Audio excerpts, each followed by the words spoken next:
The tires of my car offer the only sound for miles, a gravelly crunch against the overgrown driveway. Ahead, the house stands waiting. Its silhouette is a jagged tear in the fabric of the gray sky, its windows like vacant eyes staring into nothing. It is the perfect portrait of abandonment, a place that both invites and forbids entry, as if the very structure breathes a cold, silent warning. The paint peels away in long, pale strips, like sunburnt skin. The porch sags, defeated by the weight of forgotten years. Ivy crawls up the walls in a thick, living shroud, as if nature itself is trying to reclaim what humanity has long since forgotten. As I step out of the car, the air shifts. The temperature drops, a sudden and unnatural chill that pricks the skin and makes breath visible on a mild afternoon. Science can explain this, of course. Drafts, broken windows, a lack of insulation. But here, in this moment, it feels like something more, a presence. The chill follows me as I approach the front door, my boots crunching over a carpet of leaves left untouched for seasons. The front porch groans under my weight, each footstep a gunshot in the oppressive silence. A single rusted lantern hangs beside the door, swaying in a wind I cannot feel, casting warped, dancing shadows across the faded wood. The door itself is ajar, a splintered invitation into the darkness. I pause on the threshold. It's a universal reaction, a moment of hesitation before stepping from the known world into the unknown. This threshold is more than physical. It is psychological. A place like this makes you hyper-aware. Every creak of the house settling, every flutter of a bird's wings in the eaves, every sigh of the wind takes on a new, menacing significance. Inside, the air is heavy. It smells of damp wood, of decay, and something else, a faint metallic tang, like old blood. The hallway stretches before me, a throat leading into the belly of the house. The floor is a mosaic of shattered glass and peeling wallpaper. Faint light filters through cracked panes, casting long, eerie shadows that seem to writhe and stretch as I move. Each step forward feels heavy, its echo swallowed by the suffocating quiet. I am not here by chance. I am here for a story. A legend whispered among collectors of wartime artifacts, the Bloody Diary. The legend begins deep within the icy grip of the Siberian wilderness during the brutal winter of 1942. In a landscape of endless snow and screaming wind, a unit of Red Army soldiers, led by Sergeant Mikhail Antonov, stumbled upon a collapsed German outpost near the frozen banks of the Volga River. They were scouting for survivors after a vicious skirmish. As Antonov swept his light through the battered structure, its beam caught the edge of a leather-bound notebook half buried beneath splintered timber. The pages were stiff with frost, some stuck together by what looked unmistakably like congealed blood. It was the personal log of a German officer, Oberleutnant Karl Weiss. His entries, written in a hurried, shaky hand, chronicled the final, harrowing days of his reconnaissance unit, trapped behind enemy lines. He wrote of starvation, of the relentless frostbite that blackened his men's fingers, and of a creeping madness that took root as hope faded.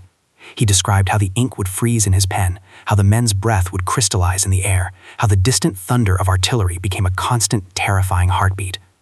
The final entries grew frantic, smeared with blood from the author's own frostbitten hands. His last coherent plea was simple: let someone remember us, let someone know what happened here. For years, the diary was a classified secret, then a whispered myth. But a few pages were photographed, leaked, and found their way into the dark corners of the internet, which is how I found them. The official story is that Weiss and his men succumbed to the elements, but the last barely legible fragments of the diary hint at something else, something that wasn't the cold or the hunger or the war. That is why I am here. Because according to local lore, after the war, a Soviet official with a morbid fascination for the occult had this entire German outpost dismantled, timber by timber, and shipped here, where he painstakingly reassembled it inside the shell of his new, isolated mansion. He wanted to study it, to understand what truly happened. He died in this house. They say he went mad.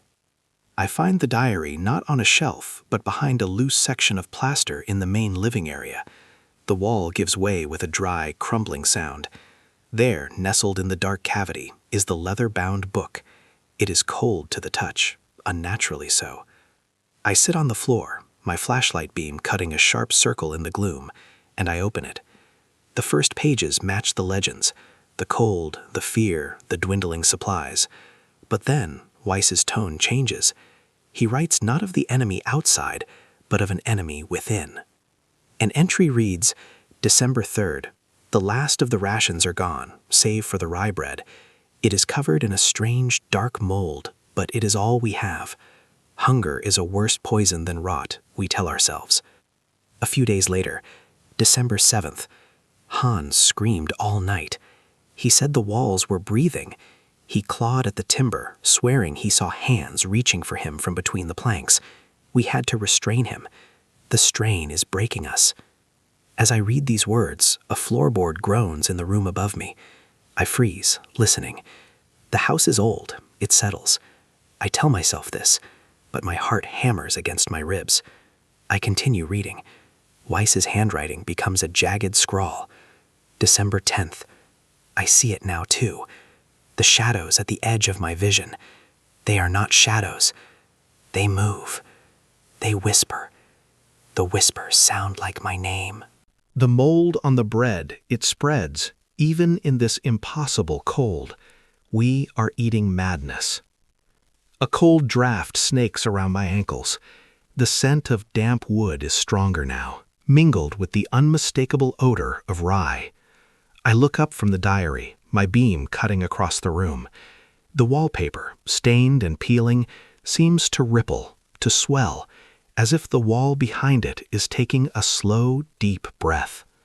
I am imagining it. It's the power of suggestion, the story infecting my mind. I force my eyes back to the page. The final entry is barely legible, the words scrawled in a dark reddish-brown stain. A single sentence, underlined with a final, desperate stroke. It is what I came for, the red truth. It does not say, let someone remember us. It says, it is not the cold. It is in the walls. It is in the bread. It is in us now. My blood runs cold. Ergot, a toxic fungus that infects rye. It causes powerful hallucinations, paranoia, violent fits. The men weren't just starving. They were being poisoned. Their minds were being eaten away. And the spores, could they survive for decades, dormant in the wood of this reconstructed prison?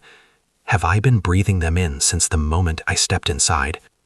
A sharp scratching sound comes from the wall right beside me. It is loud, unmistakable, the sound of fingernails dragging slowly, deliberately down plaster. I scramble backward, my flashlight beam trembling, and point it at the wall.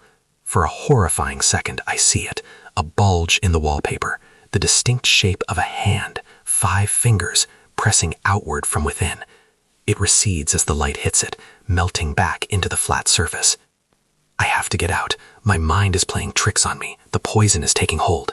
I drop the diary and lurch to my feet, stumbling toward the hallway, toward the sliver of gray light that marks the open door. My breath comes in ragged, panicked gasps. As I pass a shard of a broken mirror hanging on the wall, I catch a glimpse of my own reflection. But the face staring back is not mine. It is gaunt, the skin stretched tight over bone, the eyes wide with a terrifying, vacant madness. And behind my reflection, in the dark hallway, another figure stands, silent and still. A sound rips through the silence behind me, not a creak, not a groan, but the wet, tearing sound of wood splintering and plaster crumbling. I don't dare turn around. I can feel a cold presence at my back, the suffocating certainty that I am no longer alone. The whisper comes from right beside my ear, a dry, guttural breath that smells of earth and decay, and it speaks my name.